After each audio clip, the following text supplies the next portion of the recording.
आप उसे, क्योंकि जानते थे ना बोले कि सांप हो तो सांप कौन भोगे, इनको पसंद ही कौन करेगा। बोले महाराज जो तुम्हें पसंद कर ले, तो समझ गए सौभरी जी तपस्या के द्वारा ऐसा रूप बनाया। मंत्री ने जाके कहा महाराज सौभरी पधार रहे हैं, जो राजकुमारी पसंद करना चाहे पसंद कर ले। जब पधारे तो खुशबू से पूरा महल भर गया, तेजो रूप। 50 ने कहा हम वरण करेंगे। बोले चलो। मानधाता से कहा 50 पुत्रियां तुम्हारी तय। मानधाता के सामने सौभरी ऋषि और उनके सामने दिव्य रूप। मानधाता ने कहा रहेंगी कहां। बोले कल आ जाना यमुना किनारे। ऐसे अमरावती नगर से भी श्रेष्ठ पुरी की रचना की, सेवा खाती घोड़ा रत्न वैभव सा।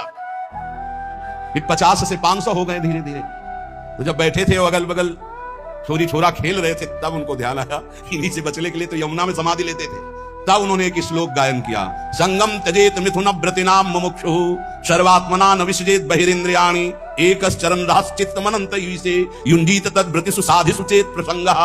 ऐ मोक्ष धर्मावलंबी साधु, कभी किसी जीव को मैथुन करते हुए मत देख लेना, ना जिसे हमारी दुर्गति हुई तुम्हारी पक्की हो जाएगी। मोबाइल वाले, क्योंकि ऐसे थोड़े जल्दी सहसा दृष्टि नहीं जाएगी, पर मोबाइल में एकांत में चली जाएगी, सिक्की नहीं बंद। बोले क्या? बोले हमारा एकांत भजन का समय है। अब सर्च करके जो देख रहे हैं तो वो तुम्हारा सर्वनाश कर देगा। मछली की क्रीड़ा से मेरी ये दुर्गति हो गई। बोले तुम्हारी क्या होगी? इसलिए संगम त्यजेत मिथुनम व्रतिनाम मुमुक्षु, जो मैथुन धर्म से युक्त प्राणी, इनका संग त्याग दो, इनका दृश्य मत देखो, इनका संभाषण मत सुनो।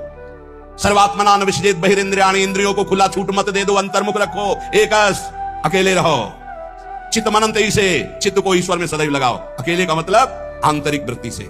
गुफा में भी प्रपंची बहुत समाज में ही रहता है, और प्रपंच में रहता हुआ साधक भी अकेला रहता है। सदैव चित्त को अपने इष्ट में लगाते रहो, किसी का संग न करो, और संग करो तो किनका? तद व्रतेषु, जो भगवत व्रत धारण करने वाले साधु जन है, भक्त जन है, उनके बीच में रहो। ये बाढ़ है, इस बाढ़ के अंदर बच जाओगे। साधु समाज की बाढ़ में बहुत बचत होती है। अगर हम गिरने जा रहे हैं तो दूसरा हमें थाम लेगा। इसलिए कह रहे हैं उन्मत्तमेव कुरुते योषि दृष्ट्वैव दुष्ट मदिरेव।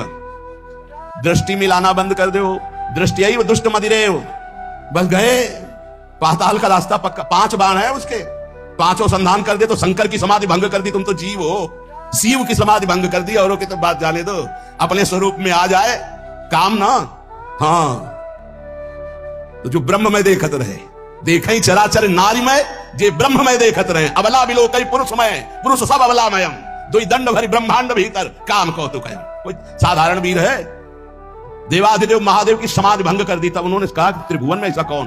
तो देखा आम के पेड़ में छुपा बैठा, तीसरा नेत्र खोला, राख का ढेर हो गया। अब वो तो शिव है, तुम्हारे है तीसरा नेत्र, दुई है, तीसरा तो बंद है तो सबके तीसरा नेत्र ज्ञान नेत्र। ज्ञान से काम भस्म हो जाएगा। या प्रेम नेत्र खुले हृदय में, या बुद्धि में ज्ञान चक्षु, वो गुरुदेव की कृपा से खुलते हैं।